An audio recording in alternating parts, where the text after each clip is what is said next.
Bonjour, ici Walid Romani et bienvenue à Document 1.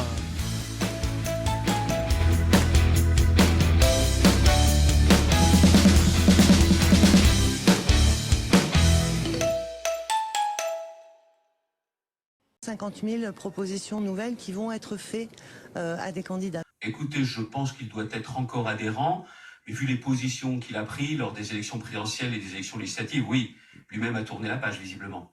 On n'a pas réussi à réduire ce niveau de chômage, c'est bien parce que les réformes structurelles qu'ont fait les Allemands, qu'ont fait les Anglais, qu'ont fait les pays d'Europe du Nord, nous ne les avons pas fait, et c'est évidemment avec cette situation-là que je veux rompre aujourd'hui. Comme on vient de l'entendre, l'accord du participe passé est la bête noire des francophones. Selon les études, dans 50% des cas, nous oublions de faire l'accord à l'oral. Et cela vaut autant pour les chercheurs universitaires que pour l'employé de la belle province. De plus, comme dans le titre de cet épisode, Les pieds que Jésus a lavés, on remarque que dans le cas des verbes du premier groupe, l'accord du participe passé passe inaperçu à l'oral. Du coup, ne faudrait-il pas tout simplement suivre l'usage et opter pour l'invariabilité? Mais avant d'aller plus loin, d'où vient cette fameuse règle de l'accord du participe passé avec l'auxiliaire avoir? Bien, au Moyen Âge, les moines copient les textes à la plume. Quand ils écrivent, par exemple, les pieds que Jésus a lavés, un simple regard vers la gauche permet d'identifier ce que Jésus a lavé. Il a lavé quoi? Les pieds. Donc le moine accorde. Par contre, quand il écrit Jésus a lavé, il se pose des questions. Jésus a lavé quoi? Je ne sais pas. Je vais attendre la suite du texte. Le moine poursuit. Avant la fête de Pâques, sachant que son heure était venue, lorsque le diable avait déjà inspiré au cœur de Judas Iscariote, fils de Simon, le dessein de le livrer, etc., les pieds! À tous les coups, quand le moine est arrivé à les pieds, il a oublié qu'il avait un participe à accorder. Oui, il n'a plus la place pour écrire le S parce qu'au Moyen Âge, les mots sont souvent attachés les uns aux autres. C'est cet oubli qui est à l'origine de la règle des accords avec l'auxiliaire avoir. Au XVIe siècle, Clément Marot, constatant le même phénomène en italien, en fait la promotion à l'aide d'un joli poème, ce qui fera dire à Voltaire, il a ramené deux choses d'Italie, la vérole et l'accord du participe passé. Je pense que c'est le deuxième qui a fait le plus de ravages.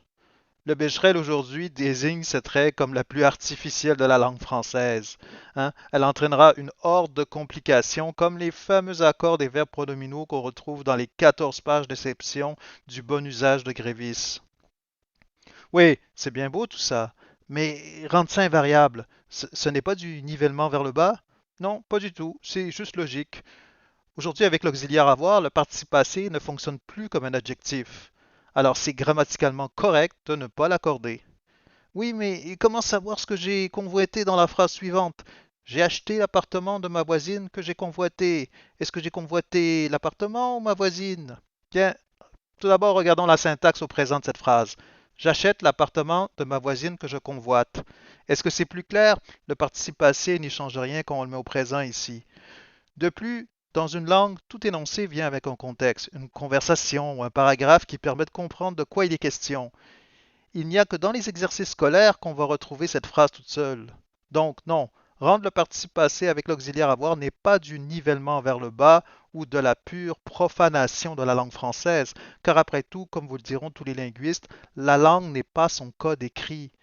Tout ce temps qu'on passe à enseigner des règles désuètes serait tellement plus utile pour développer le vocabulaire, apprendre la syntaxe, explorer la littérature, comprendre la morphologie ou même étudier l'étymologie. Bref, à apprendre à nos élèves tout ce qui permet de maîtriser la langue plutôt qu'à faire retenir les parties les plus arbitraires et illogiques de son code graphique.